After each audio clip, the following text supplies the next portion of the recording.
Beleza, agora então a gente vai olhar o movimento uniforme variado, que ele vai ser um pouquinho diferente com algumas fórmulas a mais do que o movimento uniforme.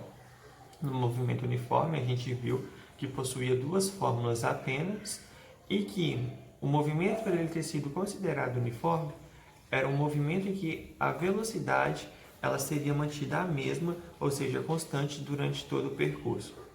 Agora a gente vai trabalhar com um movimento uniforme variado. Olha o que o nome fala, que é um movimento onde algo é uniforme e algo é variado.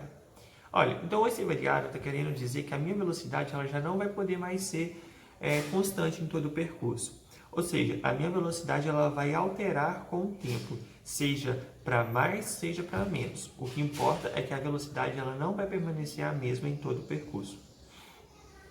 E aí, se a gente for parar para analisar, que grandeza, o que faz a gente modificar a velocidade? O exemplo mais comum que tem para se analisar é de um carro. Por exemplo, se você está em uma certa velocidade de um carro e você quer aumentar a velocidade desse carro, você acelera o carro. Então, o que vai fazer a velocidade ser alterada no percurso vai ser uma aceleração. Essa aceleração ela pode ser positiva, ou seja, aumentar a velocidade, ou essa aceleração pode ser negativa, ou seja, diminuir a velocidade. E a gente vai analisar isso aí. Então, a grandeza que vai fazer a modificação da velocidade no percurso vai ser a chamada aceleração. E como que eu calculo essa aceleração?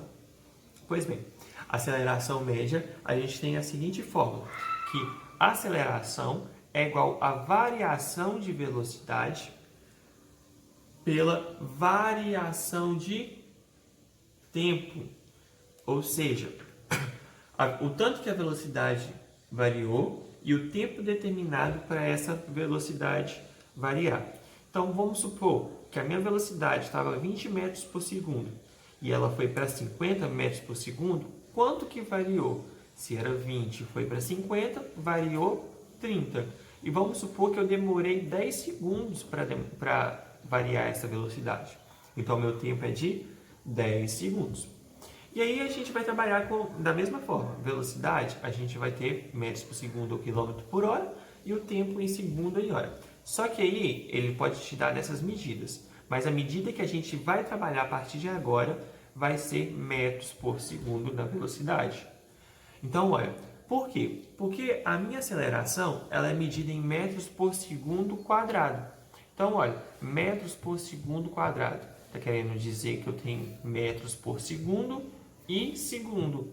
Então, a minha velocidade tem que estar em metros por segundo e o meu tempo tem que estar em segundo. Beleza, mas vamos analisar o que essa grandeza quer dizer. Vamos supor que eu falo que a aceleração ela é de 3 metros por segundo quadrado. O que isso quer me dizer? Olha, aqui está vendo que a velocidade, a aceleração ela está positiva? Então, não quer dizer que eu estou aumentando a minha velocidade. Mas esse metros por segundo quadrado, o que ele quer dizer? Olha, o segundo está ao quadrado, é como se tivesse 2 segundos. Então, olha, a cada 1 segundo, a minha velocidade vai aumentar 3 metros por segundo. Então, vamos lá. A cada 1 segundo, a minha velocidade vai aumentar 3 metros por segundo. Se fosse uma aceleração negativa, se a aceleração fosse negativa, eu queria dizer que a cada 1 segundo, a minha velocidade vai reduzir 3 metros por segundo. Beleza? Então, a forma que a gente tem para aceleração vai ser essa. Variação de velocidade sobre a variação de tempo. Então, principal diferença entre movimento uniforme e movimento uniforme variado é que o movimento uniforme, a velocidade ela é constante em todo o percurso. Já no movimento uniforme variado, a velocidade ela vai se alterar devido à aceleração, que é dada em metros por segundo quadrado. Então, minha velocidade vai ser em metros por segundo e o meu tempo vai ser em segundo. Da mesma forma que o movimento uniforme ele tem uma função horária da posição, o movimento uniforme variado ele também vai ter uma função horária da posição, só que ela vai ser um pouco maior. Qual que é a forma? É o chamado a fórmula do sorvetão. Olha, você observa que até aqui é o sorvete. Até aí é a fórmula do sorvete. Se você decorou a fórmula do sorvete, de boa. A função horária da posição vai ficar tranquilo. Só vai acrescentar o quê? 1/2 da aceleração vezes o tempo ao quadrado. Então, olha, posição final é igual posição inicial mais a velocidade inicial. Porque é o seguinte, eu tenho várias velocidades, já que a velocidade ela vai alterar durante o percurso. Qual velocidade que eu vou colocar aqui? A velocidade que eu vou usar na fórmula vai ser a velocidade inicial. Sempre grava no movimento uniforme variado da função horária da posição. A velocidade que eu vou usar vai ser sempre a velocidade inicial. O t é de tempo e o a é de aceleração. A função horária da posição é essa, só que ela é comum de aparecer dessa forma também. Olha, aqui eu tenho a posição inicial, positivo. Se eu passo ela para lá, ela vai negativa. Então, se eu passar ela para o outro lado, eu vou ter final menos inicial. Então, por isso que eu tenho essa variação aqui. Pode aparecer dessa forma aqui, mas é mais comum ela aparecer em queda livre. A gente vai ver isso ainda. Mas, por enquanto, fique com essa aqui. As duas é a mesma coisa, tá? Não tem diferença entre elas, não. Então, vamos supor que eu te dou uma função horária da posição e eu quero saber os valores. Quais valores eu vou substituir? Lá no movimento uniforme, a gente substituía só a posição inicial e a velocidade.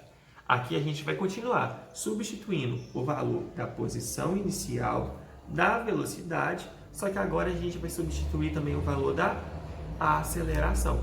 Então, agora a gente substitui o valor da posição inicial, da velocidade inicial e da aceleração.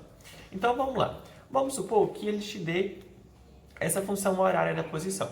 Eu tenho uma função horária em que a posição final ela é igual a menos 24, menos 5t, mais t ao quadrado.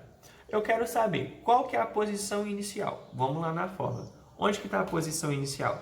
A posição inicial é aquela que está sozinha, sem nenhuma letra. Então, a minha posição inicial é menos 24. Menos 24. Beleza.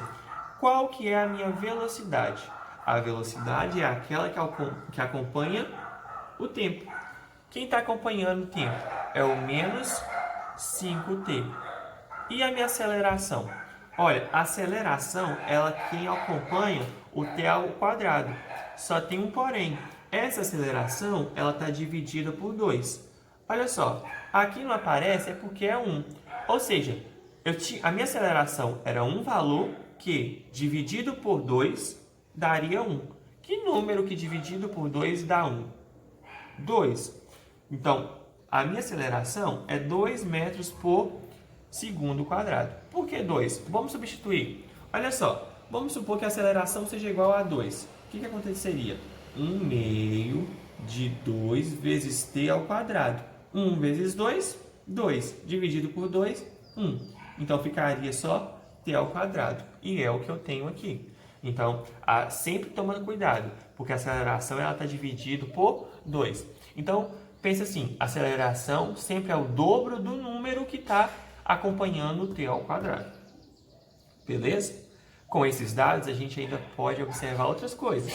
Por exemplo, lá no movimento uniforme, a gente classificava o movimento como ele sendo progressivo ou ele sendo retrógrado. Quando que ele vai ser progressivo? Ele vai ser progressivo quando a velocidade for positiva.